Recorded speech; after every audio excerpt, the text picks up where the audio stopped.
नमस्कार मित्रांनो, आज आपण संरक्षण यंत्रणा पाहूया, ज्यापैकी एकतरी प्रश्न TETला हा दरवर्षी येतच असतो, त्यामुळे त्या महत्त्वाच्या आहेत. बघा, संरक्षण यंत्रणामध्ये पहिले आहे समर्थन.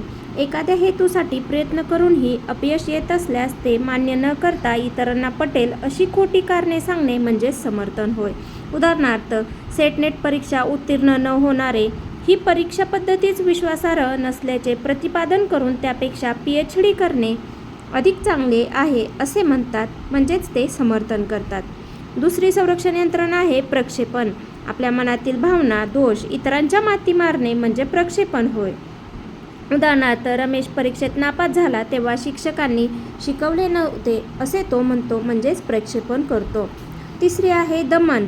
मनातील अतृप्त इच्छा, आकांक्षा, दुःख लपवून ठेवणे यास दमन असे म्हणतात. उदाहरणार्थ, लग्न न जमणारा राहुल ब्रह्मचर्य हे जीवन असल्याचे सांगतो. त्यानंतरचे आहे प्रतिपूरण. एका क्षेत्रात यश मिळाले नाही तर त्याची भरपाई दुसऱ्या क्षेत्रात यश मिळवून करणे यास प्रतिपूरण म्हणतात.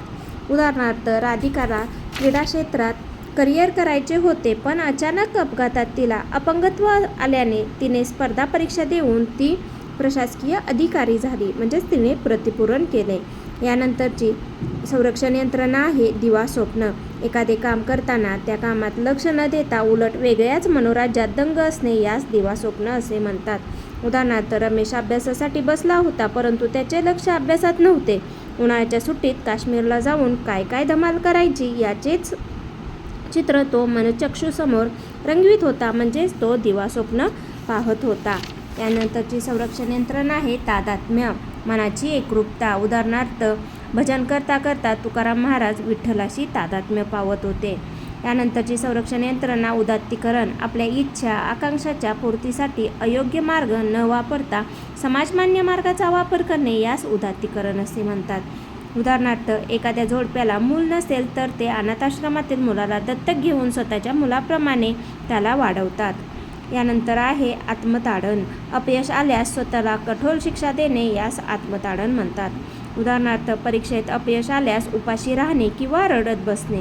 यानंतर आहे नकारात्मकता. कोणत्याही बाबीसंबंधी नकारात्मक मत यामध्ये सांगितले जाते.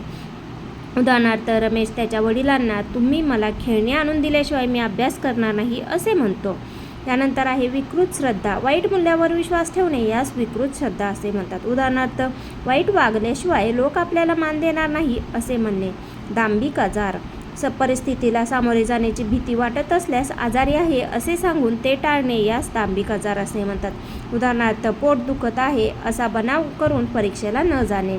यानंतर आहे विस्थापन. वरिष्ठावरील राग कनिष्ठावर काढणे यास विस्थापन असे म्हणतात.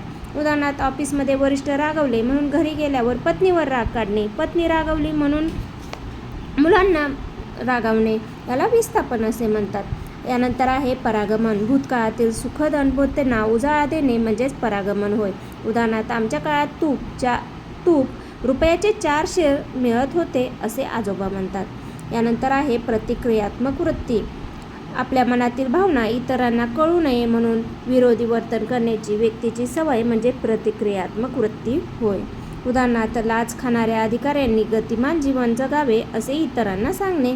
संरक्षण यंत्रणेचा व्यक्ती कमी अधिक प्रमाणात उपयोग करत असते, मात्र संरक्षण यंत्रणेचा अधिक वापर करत राहिल्यास विषम समायोजनही होऊ शकते. धन्यवाद.